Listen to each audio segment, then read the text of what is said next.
Yo, these danger beasts ain't nothing for Esdeath right now. She is no fucking, like, this is no sweat for her. You don't fuck with her. Like, yo, definitely at the start of this episode and at the end, I'm like, with Esdeath, it's like, oh my god, this is why you don't fuck with her. Like, this is why she is so fucking hardcore, because if you get in the way of her, like, finding her Tatsumi, she will cut you down. So in this episode we see, you know, Esdeath's group is like in charge of taking out the danger beast, and you know, a lot of development through like finding out a little bit more about her group and all that, especially Balls, as you see, like as they were taking out some fucking scrub lord fucking like danger beasts, which are apparently some new kind that maybe hinted to Dr. Stylish. They're saying, you know, is it parts of him, because his lab honestly looked normal compared to like other stuff. We know he was into some fucked up shit. But when we're finding out about Balls, that, you know, he's been known for being an executioner of the government, and he's done some really fucked up jobs. He's been, like, burnt some villages down and stuff, like killed women, children, executed.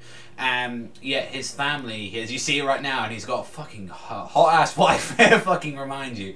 And yet his family knows about his dark past and still love him for what he is. And that's a very nice and beautiful thing that it showed in this episode. It's like, yeah, this guy's got a very dark past, and it shows even people who have got very, you know, skeletons in their closet and they've got some very like dark stuff to him. It's like he can still have a family, he can still have a wife and a child, and yet he's still loved. So definitely something of that episode. Not to mention we saw a little bit of that, how we see Tatsumi training with Susanoo, and the two were bonding as like, you know, to show how fucking strong Tatsumi's got now, that he's breaking boulders with his fists like that, and Susanoo just with ease just breaking like one of these boulders just with his club. I'm like, yo, Susanoo and him bonding, that was like a cool thing like that. And he's saying, you know, you may be a fucking Tegu, but you know, you're part of the squad, you're part of one of the night raid now, like that. All 8 of us. He's saying, with you on our side, we feel like no one's gonna be like dying again, anything. I feel secure and safe like that.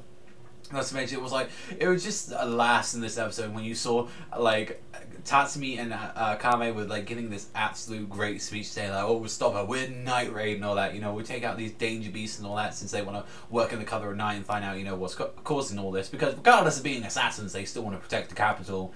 And it was like, yeah, he's giving this great speech, and he's like, yeah, your dick's hanging out, mate, like, your freaking zipper's undone. And like saying, Akame's like, I thought you were just doing that as a fashion sense. And it was like, okay, from now on, I'm going to be staring at your dick. And I'm like, what? Akame, you don't have to go that too far. She's literally like bending down, going, analysing his penis. I'm like, why are you analysing it? It's so fucking weird. And sort of round up at the end of this episode, finding out about Lubbock, his past and all that, and showing that he wanted the boss's vag for ages. He used to be this like rich, spoiled little kid and all that, and it was actually thanks to her that he even joined the Imperial Army in the first place, and hell, even betrayed them as well, just to like be with her. So it's definitely showed that Lubbock's got a huge, and I mean a huge crush on this bitch like that. And yeah, definitely he wants that agenda badge. And just how this episode ended, we saw like pretty much Esdeath like pretty much getting down on her freaking danger beast and saying like, I'll take care of these scumbags and all that, and actually meeting Tatsumi on the way, and she was like, oh, Tatsumi, and like the danger beast is going away, and she literally cut them up.